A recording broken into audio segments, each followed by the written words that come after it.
Okay, Cancer, I'm going to pull the top card and the bottom card from this Oracle deck, the Sacred Rebels Oracle deck, and I'll be right back. Hang tight, y'all. Hey, Cancer, I've got your cards ready. I've done the math, so let's get started. The underlying theme or overarching energy for this spread is a really nice card. It's the World card. It's the 21st card of the Major Arcana. 2 + 1 is 3, and that speaks to the Gemini-ruled house of communication, short-distance trips, siblings, cousins, and neighbors. Now, you aren't having any third house energy playing out astrologically in my notes that I've got here in front of me, but it doesn't mean that short-distance trips aren't going to be a part of your world for a little bit, because we are going to be embarking on another portion of the holiday season very, very soon. We're just now up... I'm filming this before Thanksgiving. So, yeah, there's going to be more short-distance trips for you.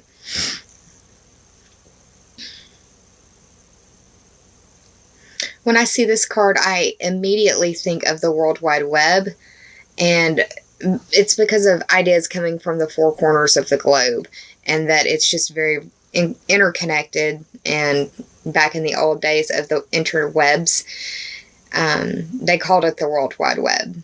When the internet was in its infancy, I was a teenager. When people started getting internet at their houses, I was a teenager. So, yeah. Now, the World as a Major Arcana card is traditionally representative of the planet Saturn. Saturn right now is in Sagittarius.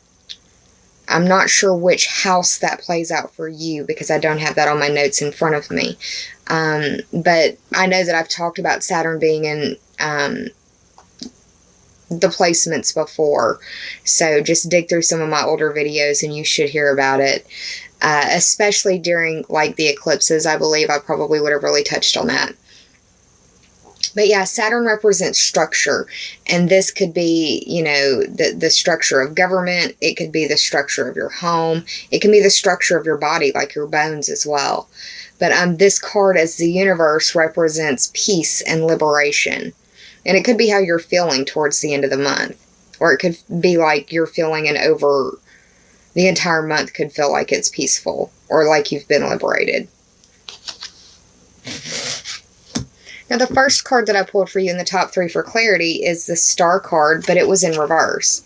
The Star represents Aquarius, and Venus will be moving into Aquarius on the 7th or 8th of the month. So that's going to be something that you may want to think about.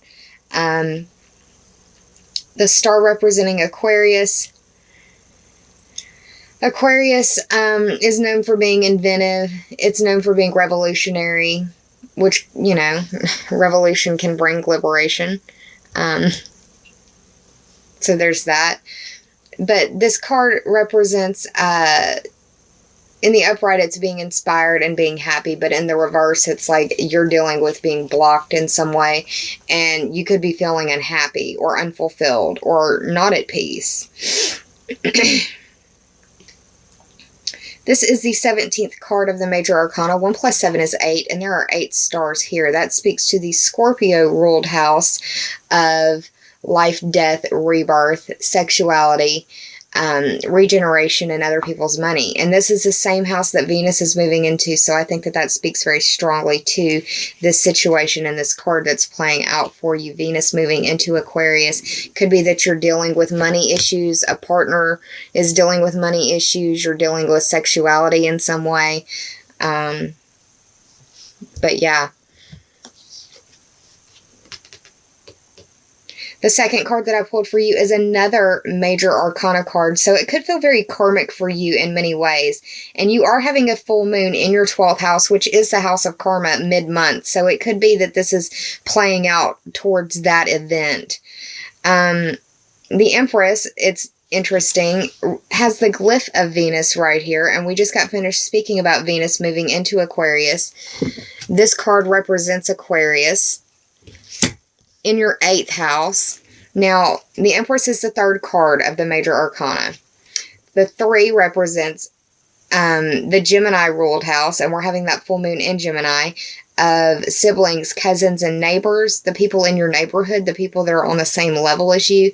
It also covers communication and short distance trips. The Venus glyph stands out to me, like I said, because of Venus moving into Aquarius, once again your 8th house. But it also stands out because Venus rules 2 of the zodiac signs. She rules Taurus and Libra. So you may be involved with or dealing with somebody who has strong Taurian or Libran energy. Or they could just have a lot of that energy in their chart. The Empress, I see her as, well, I mean, she's representative of the planet Venus, and we've spoken enough about that. But this card represents, like, being in abundance and being at one with, like, the feminine mystique, not the feminine mystique, but, like, the feminine ideals. She is very much a producer, or being able to produce. She uses the things that she has that are either around her or the skills that she has to make her world and her life better. She's very productive. She's able to get things done. She's able to, I love to make up my own words, and I have my own vernacular, if you will. And when I see this card, especially if I'm reading for, like, one of my close friends, I would say she's very much got her PhD in pimprovisation, meaning that she could really stretch a dollar, make things work, and understands that sometimes you're going to have to struggle, and you got to, you got to do with what you've got. And she's very much able to do that. It's not that she doesn't like having, I mean, she would much rather have the nice stuff, don't get it twisted, but she's able to make do with what she's got, and she can make it work. The synchronicity is just unreal in this. So yeah, the final card, the third card in your top 3 for clarity, is the 8 of Pentacles upright. The 8, once again, representing the 8th house, where Venus is moving into at the beginning of December. And, Venus represents money, and the Pentacles represent money. Venus, a lot of synchronicity in this reading. I feel like you're probably dealing with either you or somebody very close to you that you share finances with, that you are possibly getting an argument over finances in some way. Somebody spent too much, gone over budget, that sort of thing. The 8, the Scorpio ruled house of other people's money, sexuality, life, death, and rebirth. It also covers regeneration, transformation, and metamorphosis. And it doesn't have to be bad. You could be having money coming in and like, oh God, where did this come from? That sort of thing. But yeah. The Pentacles are Earth sign energy, and the Earth signs are Taurus, Virgo, and Capricorn.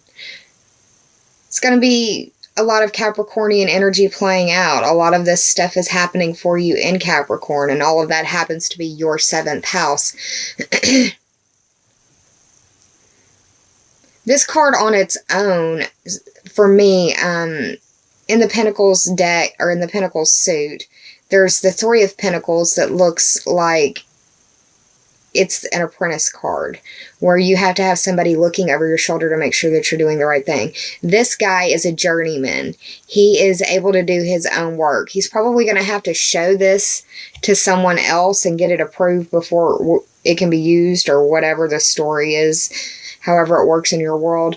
But this is someone who knows what they're doing enough to where they don't have to be watched, and they're getting it done. They're producing, much like the Empress card before it.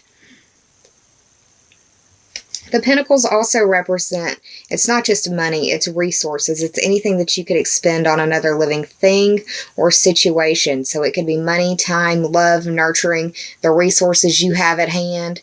And you could just be thinking about your money and having your mind on your money because you've got bigger plans and you're not wanting it all just to be spent on the holidays, which is understandable. After the holidays are over, we have to go back to our everyday lives, and you don't want to be living for 3 months, ramen noodles because you were trying to have a blinged out Christmas. So, That's what I see there. I did the math total for these cards. It totaled up to 49. So 4 plus 9 is 13. 1 plus 3 is 4. And that speaks to the Cancer ruled house, that's you, of home and family, or your roots and foundations. So that's pretty interesting. It makes a lot of sense, and once again synchronistic, because you are a Cancer, or you're watching this for a Cancer, so it's definitely indicating a Cancer spread. Another 4 showed up for you in the Sacred Rebels Oracle deck. The first card that I pulled for you is the number 4 card, Against the Grain. Now, with the full moon occurring in the 12th house, I see this being you very much lost in your head or in your thoughts, probably feeling like your brain won't shut up. I can very much see a lot of Cancerians feeling that way, especially with it being a Gemini full moon, because each full moon has its own flavor peppered by the sign that it's in. Gemini, the twins, it's a lot of talking. The 4 represents the Cancerian ruled house of your foundations and your roots, your family, and your home. But this card, when I see this card, I think that it's a time for hydration, to watch your water intake and make sure that you're taking care of yourself in that manner. Also, water therapy, like hot baths, showers, spa treatments, steam treatments, stuff like that would really benefit you as well right now. This card indicates that you need to be who you are and stand in your authentic truth, and to it's an invitation to honor your body through diet and exercise and even meditation. It's also an invitation to ground your body, either through those things that I talked about, diet, exercise, meditation, but also getting out in nature. This is also a card that acknowledges that you need to embrace your uniqueness, because it's what makes you unforgettable. It also invites you to be a catalyst for change through love.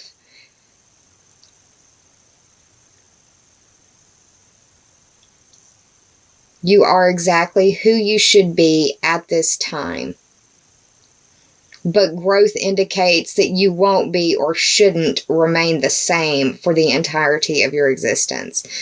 So we all evolve. We all change. That's fine. You're exactly who you need to be right now. And love who you are right now, because you won't be that way X amount of time from now. The second card that I pulled for you is the Legacy of Light card. It's the 7th card, which speaks to that 7th house energy that you've got playing out all throughout the month of December. It's also got the full moon up here, which once again, I feel like is going to be pretty strong for you this month. I mean, every full moon is strong for you. It's your ruling luminary, but I think that this reading is definitely playing around in that time frame. So the Legacy of Light card represents that you need to stay true to the heart of the matter in all matters. If you've been trying to decide, or you know that you will soon have to choose an option between different things, then go with the option that makes you glow, because that is the one that's in alignment with you. Also, consider your growth. Where has your growth been this year, and where has it been lean? Where have you not been focusing as well? Now's a good time to do a yearly checkup of yourself. Where have you been growing? Where have you not been growing? Where do you need to focus more energy? Your family history and roots can be of great importance to you right now. You may even be wanting to do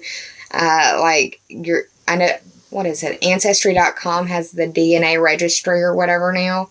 I know a lot of people that are doing that sort of stuff for Christmas. It's Christmas gifts. That may be something that you think about doing or have been thinking about, or You know, maybe I'm planting seeds. Sorry, I'm not trying to put an advertisement out there for Ancestry.com. I'm not sponsored in any way. But, it's like you want to unlock the treasure chest of memories. And it could be because it's the holiday season. But this can bring you healing that you didn't even know that you needed.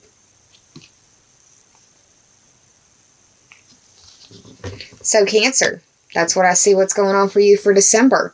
I'll be back closer to the full moon to pull a mid-month reading for you with a few extra cards, a little bit more in-depth information as well.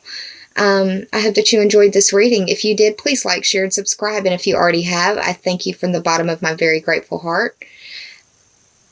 I hope that you have a wonderful holiday season. Use this time to make memories with your friends and your family, because those things don't cost anything and no one can ever take them from you.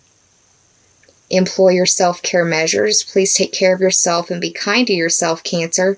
Save some of that kindness for others, because we're all going through private battles in our worlds that some of us may never speak to another living soul about. And it's the holidays, y'all. Be kind. I hope that you're well. I hope that you take care of yourselves. And I hope to see you back mid-month for my second December video.